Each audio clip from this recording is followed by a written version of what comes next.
All right, listeners, get ready for a deep dive on this one, Wow. because we are tackling a topic that honestly feels like it's straight out of spy thriller. Oh, yeah. We're talking censorship, information control, even a whole network of organizations that could be shaping what you see online. Absolutely. And, if it's a dense subject for sure, but it's really all about understanding, the forces at play that are influencing the information we encounter every day. I like that the forces at play, it's true. Yeah. And today's deep dive is based on a report that does not hold back at all. It does not.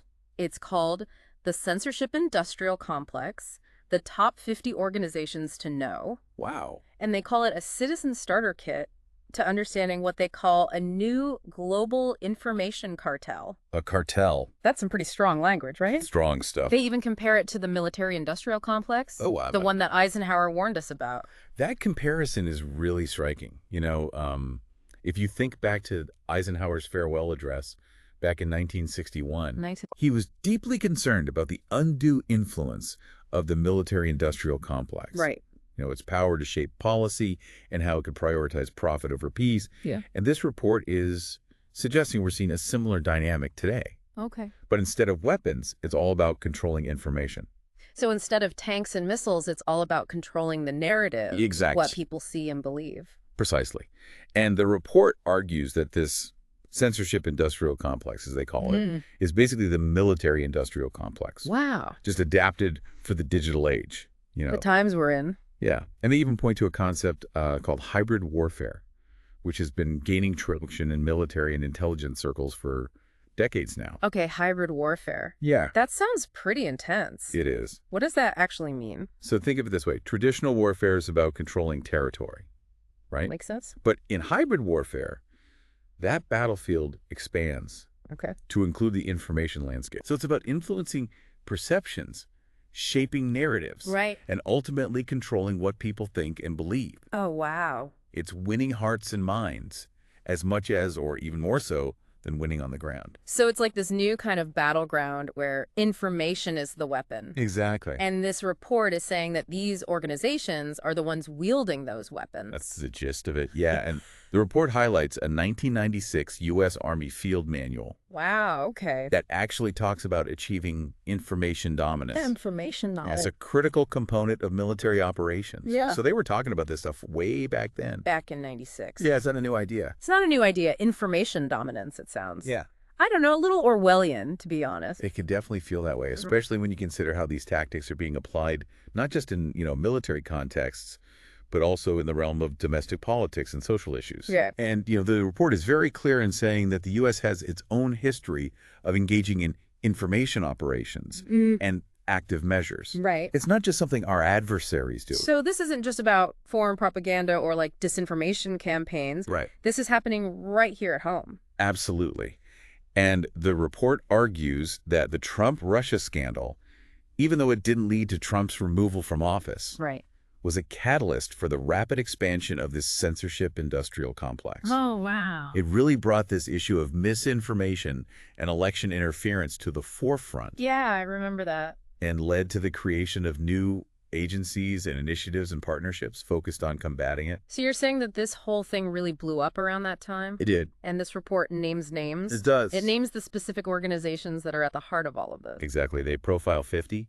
But today, we're going to zero in on the top 10. Okay. The ones they consider the most influential. Makes sense. And they come from all different sectors. Academia, media tech, Right. even government-linked organizations. It's starting to sound like a Tom Clancy novel. It is. All right, this is already getting really interesting. Hit me with number 1 on the list. First up is a group you might recognize, the Information Futures Lab, or IFL, at Brown University. Okay. They used to be called First Draft. First draft. And you might have seen their name pop up in relation to fact-checking and online misinformation. First draft. Yeah, that rings a bell. Yeah.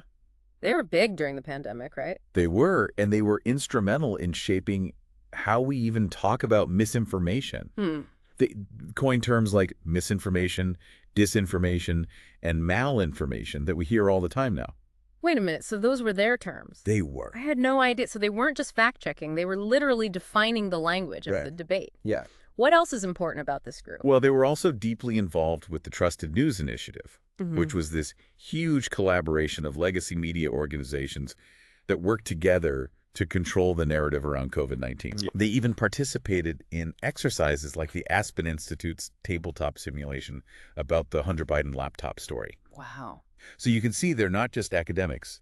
They're very much plugged into the world of media and politics. So they're shaping the language, coordinating with big media, and even wargaming potential scandals. Yeah. This is getting deep fast, right? What's next on this list of heavy hitters? Number 2 might send chills down your spine. It's an organization called MEDAN. MEDAN. Okay. They focus on developing technology. Okay. And one of their projects involves monitoring private encrypted messages for disinformation.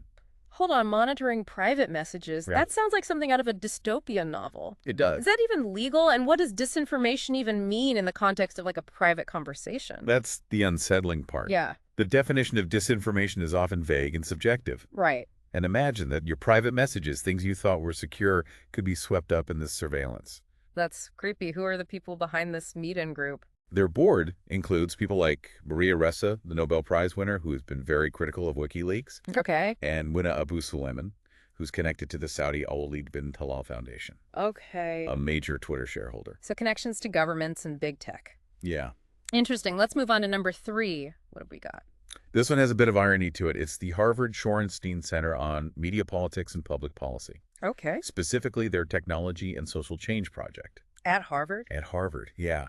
And the irony is that this prestigious Harvard Center is actually closing down in 2024 What? because the person leading the project, Joan Donovan, Okay. didn't have the right academic credentials. Wait, Harvard is shutting down a project because the leader didn't have the right qualifications? Yeah. That's wild. What kind of work were they doing that caused such a stir? Donovan was a prominent figure in the, anti-disinformation world, but she was also known for repeatedly claiming that the Hunter Biden laptop story was fake. Ah, that's right. I remember that story being really controversial. Yeah. So she was pushing a specific narrative, and then it turns out she might not have even been qualified to be leading this project at Harvard in the first place. Yeah. That definitely adds a layer of intrigue to this whole thing. All right, let's keep going. What's organization number 4 on this list? This one is called the Public Good Projects, and they're a nonprofit consultancy that specializes in health communications. Health communications, okay. Yeah, they were right in the thick of the COVID-19 information wars. Ooh, that was a wild time. What exactly were they doing? Well, they worked with Twitter to set content moderation rules around COVID misinformation, Okay. which essentially meant they had a say in what information was allowed to circulate on the platform Wow. and what got taken down. So they were shaping the conversation about COVID on a massive platform like Twitter. Yes, and here's where it gets interesting. They also have connections to big pharma, And karma. meaning pharmaceutical companies. Right. They've had contracts with BuyIO, whose members include companies like Pfizer and Moderna. So the group influencing content moderation policies on a major social media platform also has financial ties to the pharmaceutical industry. Yeah. That definitely raises some questions. What about their board members? Who are these people? Their board has connections to some big names, Pepsi, Levi's, Morgan Stanley, and even Merck, another pharmaceutical giant. Oh, wow.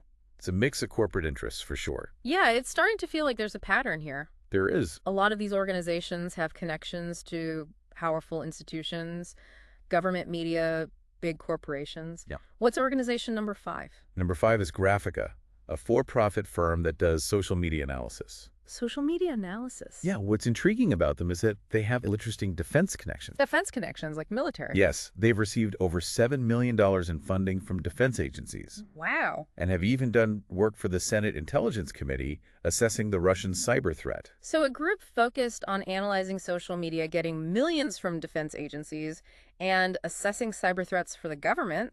Yeah. I'm starting to see how this all connects to the information warfare concept we were talking about earlier. It does. Is there anything else about Graphica we should know? Well, they were also involved in the Election Integrity Partnership and the Virality Project, both of which played a big role in flagging content for suppression on social media platforms during the 2020 election. Okay. These are initiatives we'll be diving deeper into later on. Okay, wow. This information battlefield is definitely heating up. I'm on the edge of my seat. What's next on this list of power players? Number 6 is the Digital Forensic Research Lab, or DFR Labs for short. DFR Labs. Which is part of the Atlantic Council. a very influential think tank. The Atlantic Council. Okay, I've definitely heard of them. What kind of digital forensics are they up to? Well, they partnered with Facebook to prevent abuse during elections, which led to purges of accounts that they claimed were engaged in what they call coordinated inauthentic activity. Coordinated inauthentic activity? Yeah. What exactly does that mean? It sounds pretty vague. Could that just be a way of silencing dissent or viewpoints they don't agree with? That's a valid concern. The criteria for what constitutes inauthentic activity can be quite subjective Right. and open to interpretation, and it raises questions about who gets to decide what's authentic and what isn't. Yeah, it definitely seems like a slippery slope, and they're working directly with Facebook to police content during elections. Yep. That's a lot of power concentrated in one place. Were they also part of that election integrity partnership and virality project we keep hearing about? Yes, they were. And that brings us to number 7 on the list, the organization that was actually behind those initiatives, the Stanford Internet Observatory. Okay, so this is where it all originated. Tell me more about Stanford's role in all of this. They were extremely active in flagging content for suppression across multiple platforms, Facebook, Twitter, YouTube, you name it. And what's really interesting is that they admitted they were essentially filling the gap for things the government could not do themselves. Wow, so they're almost acting as an arm of the government, but without the same level of accountability or transparency. That's the concern. Right. And it blurs the lines between private action and government censorship Right. in a way that can be very troubling. Yeah, it definitely raises some red flags. Okay, we're on a roll. What's organization number 8 on this list? This one you might be familiar with. It's the Poynter Institute and their International Fact-Checking Network. Pointer. I've seen their name on Facebook a lot, especially when articles get flagged as like false or misleading. Yeah, And they're the group behind PolitiFact, right? that's right. They're essentially Facebook's, or Meta's as they're now called, in-house fact-checking team. Right. Yeah. They've received millions of dollars in funding from Facebook to fact-check content on the platform. Millions of dollars. Yeah. That's a lot of money. Doesn't that create a conflict of interest? I mean, they're being paid by the very company they're supposed to be holding accountable. It definitely raises questions about their independence and objectivity. Yeah, how can you be truly impartial when you're financially dependent on the company you're supposed to be scrutinizing? Exactly. And there was even an incident where Dr. Fauci, the former director of the National Institute of Allergy and Infectious Diseases, Right. admitted at a Pointer event that he wasn't actually convinced that COVID-19 developed naturally. He did. Really? Fauci said that at a Pointer event. He did. That's pretty wild. And it just underscores how tangled this whole web of information control is becoming. All right, what's next on the list? Give me number 9. Number 9 is a bit more cloak and dagger. Cloak and dagger. Okay, I'm intrigued. It's the Integrity Initiative, run by the Institute for Statecraft in the UK. The Integrity Initiative. Okay. Yeah. What makes them so secretive? Well, leaked documents revealed that they were a British Foreign Office-funded operation that targeted figures like Jeremy Corbyn, a left-wing politician. So a government-funded operation trying to influence public opinion, and this is all happening under the guise of combating disinformation? That's right. And it raises serious questions about transparency and accountability. Yeah. If governments are secretly funding operations to manipulate public opinion, Right. how can we be sure that the information we're getting is accurate and unbiased? Yeah, it's getting harder and harder to know who to trust. All right. Bring us home with number 10. Who's the final player on this list? Last but not least, we have the National Conference on Citizenship, or NGOs, Yeah. and their Algorithmic Transparency Institute, or ATI. Okay. They're involved in some tactics that some people might find a bit creepy, like civic listening. Civic listening, that sounds harmless enough. What's the creepy part? Think of it as monitoring private messages and setting up tip lines for people to report problematic content to the government. So encouraging people to snitch on each other for saying the wrong things? Yeah. That doesn't sound very civic to me. And it all ties back to this idea that they're combating disinformation. Right. But again, the definition of what's considered disinformation is often vague and open to interpretation, which can lead to the suppression of legitimate dissent and the chilling of free speech. Wow. This has been a whirlwind tour of some pretty powerful and, frankly, scary organizations. I'm starting to understand why they call it the Censorship-Industrial Complex. It really does feel like a whole system designed to control the flow of information. It's a complex system with many moving parts. It is. But I think we've covered a lot of ground in this first part of our deep dive. Yeah. We've identified some key players, explored their tactics, and started to connect the dots between these seemingly disparate organizations. It's definitely a lot to digest. We've only scratched the surface. But I'm already feeling more informed Good. and a little bit more uneasy about the forces that are shaping the information landscape. I think that's a good place to pause for now and in the next part of our deep dive. Okay. We'll delve deeper into some of the key themes that have emerged. The blurring of lines between private organizations and government agencies, the expanding definition of disinformation, the use of subjective criteria for censorship, and the increasing reliance on algorithms. Sounds like we're just getting started. I'm ready to dive back in. Okay, I'm ready to dive back into this deep dive on the censorship-industrial complex. We've met some of the key players, these organizations that are working to shape the information landscape. But now I'm curious, what are the bigger themes here? What are the implications of all of this? Yeah, that's the crucial next step, right? Moving from the who to the why. Mm-hmm. And one of the most striking things that emerges from all of this is this blurring of lines between private organizations and government agencies. Yeah, we saw hints of that in the first part, right? We did. Like with Stanford's Internet Observatory admitting that they were doing things that the government couldn't. Exactly. And then you have DFR labs getting funding directly from the State Department or the Integrity Initiative with its ties to the British Foreign Office. Right. It's becoming increasingly difficult to tell where one ends and the other begins. Yeah, it's like that classic saying, I'm a private company, do what I want, doesn't really apply here. They're wielding a lot of power, but it's power that's intertwined with government interests. And that lack of clear separation raises some serious questions about accountability and transparency. Yeah. Who's ultimately calling the shots and who are they answerable to? Yeah, those are great questions. And you mentioned earlier that another key theme is this expanding definition of disinformation. It's gone way beyond just outright lies, right? Absolutely. Now, it often encompasses anything that challenges official narratives, even if it's factually accurate. Can you give me a real-life example of how that plays out? Think back to the COVID-19 vaccine debates. The Virality Project, which Stanford was involved in, was flagging content that promoted vaccine hesitancy. Now, some of that content might have been genuinely misleading, but some of it was simply raising questions or expressing concerns about the vaccines. So even if you were sharing factually accurate information, but it went against the preferred narrative, you could get flagged and potentially silenced. That's the concern. And it creates this chilling effect where people are afraid to speak up, even if they have legitimate questions or concerns. It becomes less about truth and falsehood and more about controlling the narrative. Yeah, it's like they're saying, don't think for yourself, just trust us. And that brings me to another point that was highlighted in the report, the use of subjective criteria and vague terminology to justify censorship. We hear a lot about toxicity, misleading content, or harmful narratives, but what do those terms even mean? That's the danger. Those terms are often poorly defined and open to interpretation. Yeah. What one person considers toxic, another might see as legitimate criticism. Right. So it becomes this tool that can be used to silence anyone who steps out of line, even if they're not spreading disinformation in the traditional sense. And the report also mentions this growing reliance on algorithms and AI to police online content, which I think can be really problematic. Algorithms are only as good as the data they're trained on. And if that data is biased, the algorithm will be biased too.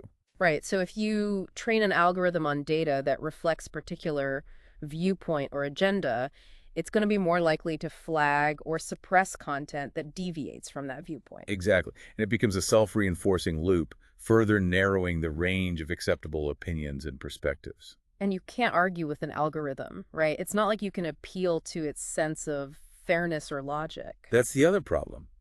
A lack of transparency and due process.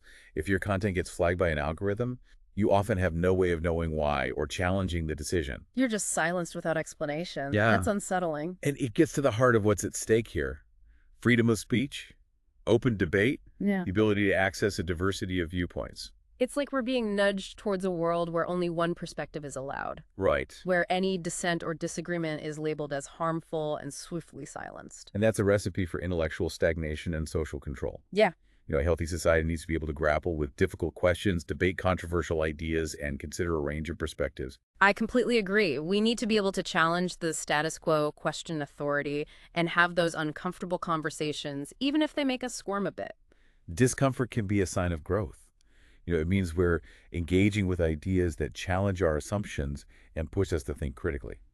Okay, so we've painted a pretty bleak picture so far. We've got this censorship-industrial complex, blurring lines with the government, expanding the definition of disinformation, using vague criteria to justify censorship, and relying on potentially biased algorithms to enforce it all. It's a lot. It can feel overwhelming and hopeless. Is there anything we can do to push back against this tide? It's definitely a challenge, but I don't think it's hopeless. I think the first step is what we're doing right now, raising awareness. Yeah, knowledge is power, right? If more people understand how the system works and the potential dangers it poses, maybe we can start to push back. Exactly. We need to be informed, engaged citizens who are willing to question the narratives being presented to us, seek out diverse perspectives, and support organizations that are fighting for free speech and open inquiry. It's about reclaiming our agency, our ability to think for ourselves.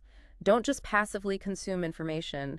Be an active participant. And don't be afraid to speak up, even if your voice shakes a little. Right. Sometimes the most important thing we can do is simply to refuse to be silenced. There's power in numbers, too. If enough people start pushing back, demanding transparency and accountability, it can create real change. And remember, this report only focuses on 50 organizations. Right. There are countless others out there working to shape the information landscape, both for good and for bad. It's a complex ecosystem, and it's constantly evolving. So it's an ongoing battle, It is. but one that's worth fighting. Our right to think freely and access information without undue interference is fundamental to a democratic society. It is, and it's something we can't take for granted. We need to be vigilant, informed, and engaged if we want to preserve those freedoms for ourselves and future generations. Well said. This has been a lot to take in, but I feel like we're starting to make sense of this complex landscape. What do you think? Are we ready to wrap this deep dive up? I think we've covered a lot of ground, but I would love to leave our listeners with some final food for thought. Okay. Perhaps a question for them to ponder as they navigate this ever-evolving world of information. I love that idea. A question to spark further reflection and maybe even inspire some action. We're back, and I gotta say, this deep dive into the censorship-industrial complex has been enlightening and a little unsettling. Yeah. We've explored the organizations, the tactics, and the bigger implications, but now I'm wondering, what's the ultimate goal here? Yeah. If we're heading towards a world where information is increasingly controlled, Right. what does that actually mean for us as individuals? That's the question that lingers, isn't it? I mean, if information is power, then controlling information is controlling power, right? Right. Shaping how we see the world, even how we think. Yeah. It's like that saying, whoever controls the narrative controls the world. And it's not just about, what information is blocked or removed. It's also about what gets amplified, what gets prioritized, what becomes like the dominant narrative. Exactly. It's about shaping the information landscape. Right. So certain ideas take root, Right. while others wither away. It can subtly influence what we believe is possible or true or even worth fighting for. Yeah. So it's not just about censorship in the traditional sense of, banning books or shutting down websites. Right. It's more insidious than that. It is. It's about shaping perceptions, nudging people towards certain conclusions, Right. making certain ideas seem unthinkable or even dangerous. And that's where the real danger lies. Yeah. I think if we lose the ability to think critically, to question the narratives that we're being presented with, to engage in open and honest debate, then we become incredibly vulnerable to manipulation. It's like we become passive consumers of information, just accepting whatever is fed to us without question. We lose our agency, our ability to think for ourselves. And that's the ultimate goal of any authoritarian system, isn't it? To create a population that's obedient, compliant, and easily controlled a population that doesn't question, that doesn't challenge, that simply accepts the status quo. So what's the antidote? How do we resist this trend towards a controlled information environment? What can we do as individuals to protect our right to think freely and access information without undue interference? That's the million-dollar question, and I don't think there's a single easy answer. But I do believe that awareness is the first step. Understanding how this system works, recognizing the tactics being used, being able to spot the red flags, that's crucial. It's like that scene in The Matrix where Neo sees the code for the first time and he starts to see the world differently. He understands the forces that are shaping his reality. Exactly. And once you see the code, you can start to rewrite it. You can start to push back to resist the manipulation. So it's about reclaiming our agency, our ability to discern truth from falsehood, to think critically, to form our own opinions based on evidence and reason, not just on whatever narrative is being pushed at us. And it's about being willing to have those difficult conversations, even if they make us uncomfortable. It's about seeking out diverse perspectives, listening to people we disagree with, being willing to challenge our own assumptions. It's about being active, engaged citizens, not just passive consumers of information. And it's about supporting organizations that are fighting for transparency, accountability, and freedom of speech. We can't do this alone. We need to work together. Yeah, I love that collective action informed dissent, a commitment to open inquiry. Those are powerful tools, and they're available to all of us. Here's a question to leave our listeners with. If you were designing a news ecosystem or a social media platform, or even just a way of having conversations about important issues, what would it look like? What values would you prioritize? How would you ensure that information is accurate, diverse, and freely accessible? That's a fantastic question. It's a call to action, a challenge to imagine a better way. Because ultimately, the future of information and the future of our society depends on the choices we make today. I couldn't agree more. This has been a deep dive in every sense of the word. We've explored some dark corners of the information landscape, but I think we've also found some glimmers of hope. We have. The awareness we've gained, the questions we've raised, the conversations we've started, these are all steps in the right direction. They are. And remember, the full report with all 50 organizations is available online. Yes. If you're curious to learn more, we'll drop a link in the show notes. Keep exploring, keep questioning, keep the conversation going. Thanks for joining us on this deep dive.